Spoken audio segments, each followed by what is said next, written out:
Hello guys, welcome back to this channel. In this today's tutorial, I'm going to show you how to transfer contact between Android mobile phone.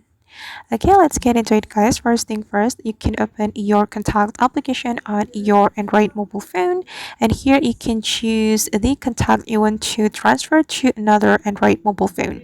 If you want to select all contact, you just need to tap and hold on the first contact you have like this, and then you can click on all right here to select all the contact you have in your contact application.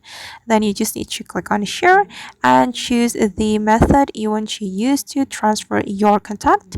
And to make the process become faster and easier, I recommend you to use the quick share.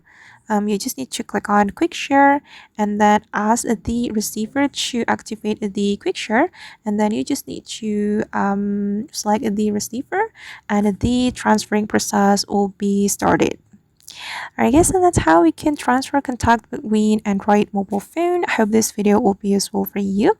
Thank you so much for watching and see you in the next video.